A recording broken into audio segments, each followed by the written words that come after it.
Good evening, colleagues and friends. I wish to thank the Migrant Working Group, Amnesty International at the University of Geneva for inviting me to make this presentation on sexual and gender-based violence against migrant and refugee women in camps and UN Women's work on it.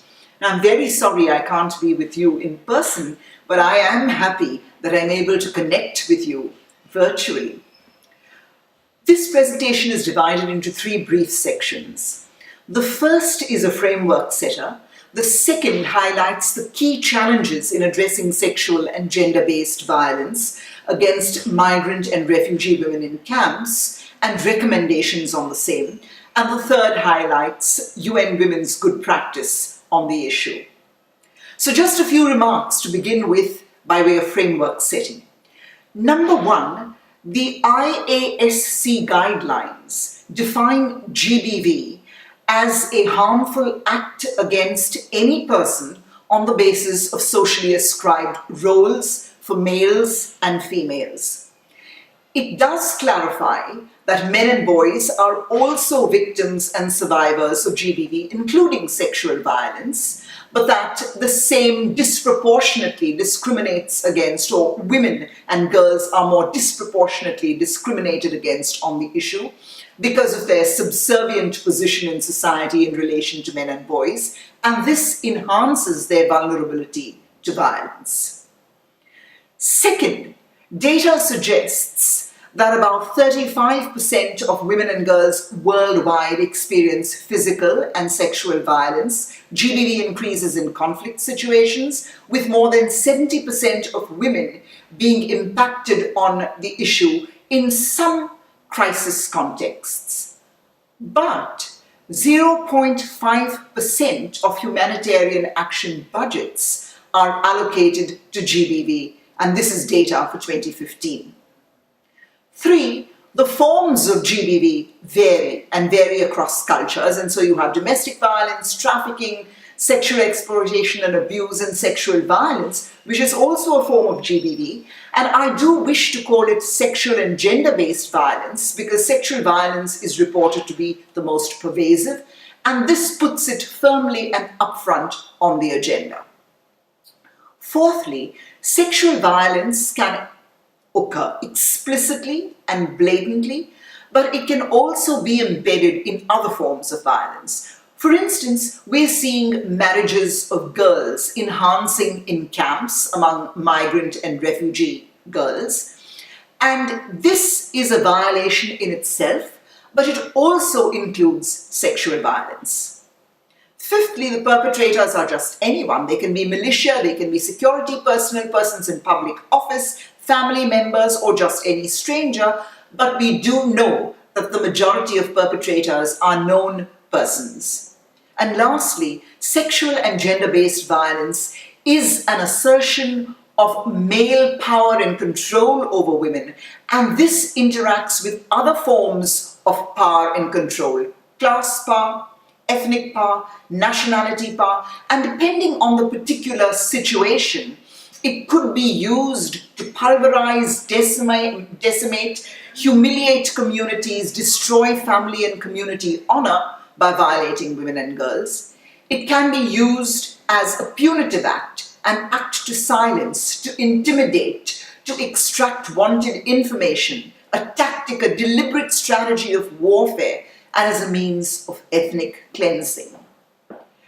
Now, very often, the separation of women and girls from their families in flight, the disintegration of traditional family support systems and the rule of law, the threat that men face to their masculinities, and the frustration that they experience in camps, the abysmal resources that women may have and therefore engage in transactional sex or succumb to sexual bribery and favors, are all triggers with respect to sexual and gender-based violence relating to women and girls.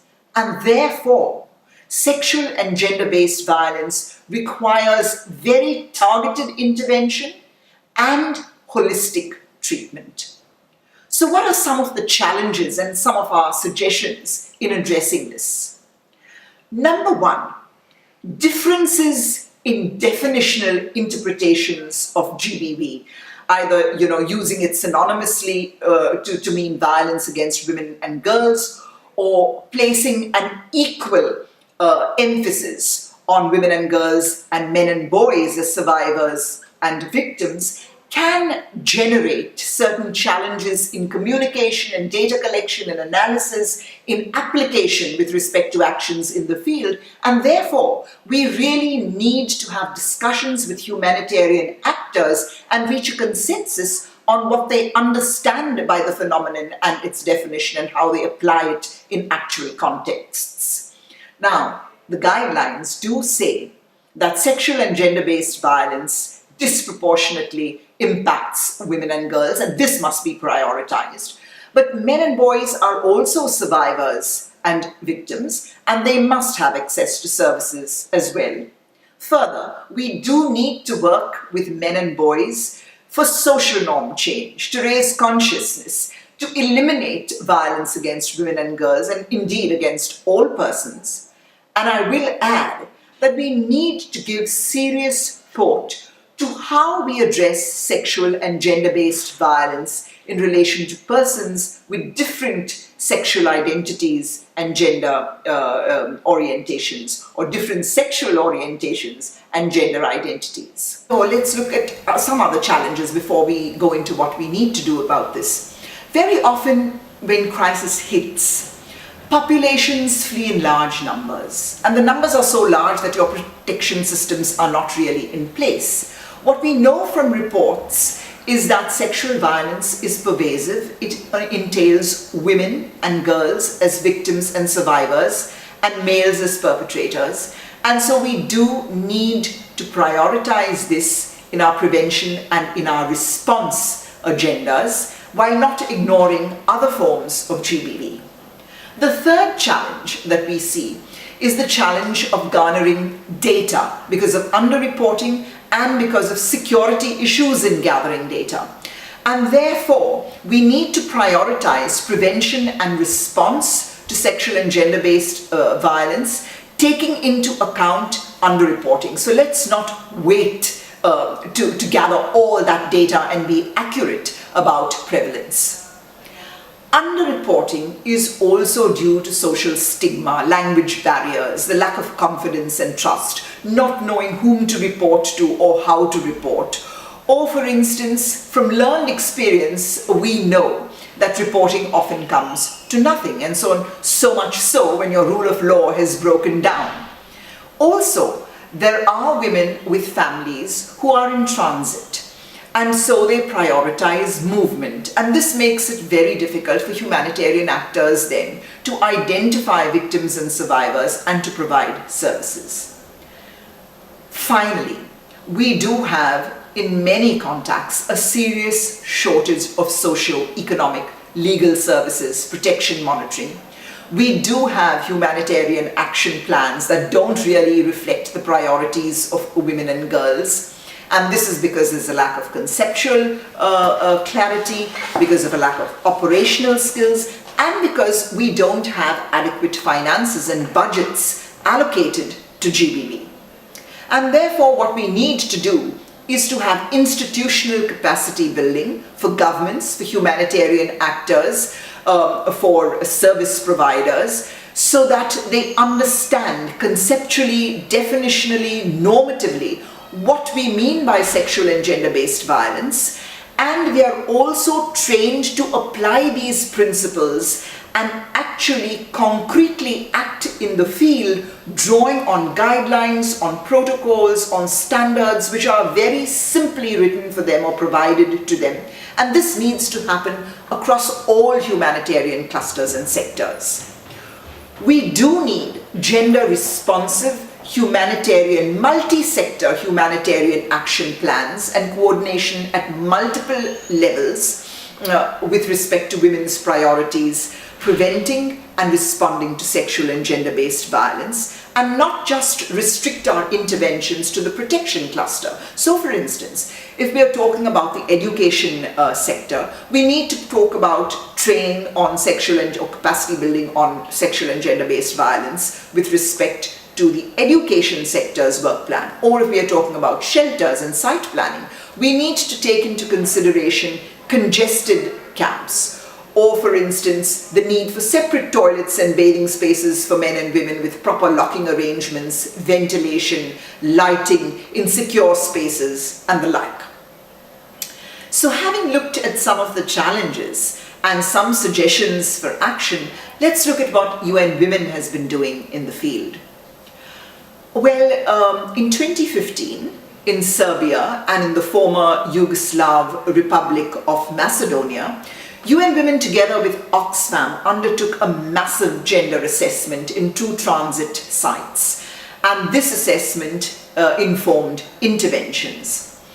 UN Women together with Oxfam undertook very targeted information dissemination to women migrants and to women refugees. They advocated on migrant and refugee rights. They did capacity building for local actors. They set up a women's corner where migrant and refugee women could actually share their experiences with local Serbian women and heal. And some good practices involved fast-tracking lines and queues for registration, prioritizing vulnerable people, for instance, women, setting up women shelters for women with babies, distributing clothes, hygiene kits, providing sexual and reproductive health services, and also collecting and reporting on sex and age disaggregated data. In Turkey, UN Women partnered with ILO and with the Association for Solidarity for Asylum Seekers and Migrants, as well as with the municipality, the Gaziantep municipality, providing livelihood skills to women, providing psychosocial services for women, and promoting social cohesion between migrant and refugee women and the local community of women, the local women in the host community. It also built the capacity of the municipality to provide holistic services. In Ethiopia, UN Women has partnered with ILO to run community conversations with source migrant communities. So these are migrant families, prospective migrants, returned migrants, community influencers and leaders, religious people, on irregular migration and trafficking and using regular migration channels. It also raised community awareness on the Domestic Workers Convention. It raised the consciousness and built the capacity of government to include information and pre-departure training programs that protected women migrants in Ethiopia and Ethiopian women migrants in destination countries. And reports say that this did result in behavioral practices, changes in behavioral practices, and reduced irregular migration in the Adaba region. Further, the Ethiopian government committed to actually institutionalizing and to upscaling these community conversations in all villages in Ethiopia. In Jordan, more than 16,000 women have benefited, and these are Syrian refugee and migrant women, benefited from UN Women's 400 cash for work programs, child support services, psychosocial services and the like. And we've partnered with UNHCR and with ILO to raise awareness and run job fairs so that women, migrant and refugee women who want to work outside the camp can avail of these. And this has resulted in the work permits for these women who want to work outside being raised from 3% in 2017 to about 11% in 2018.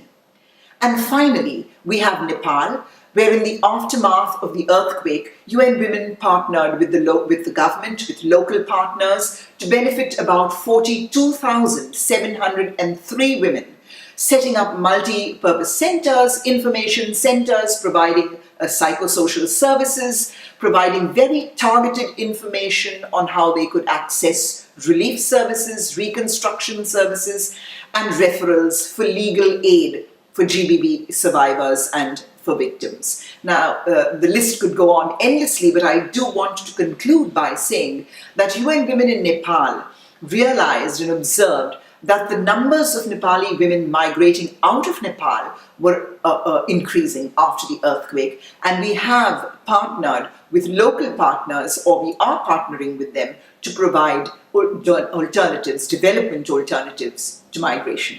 Thank you very much.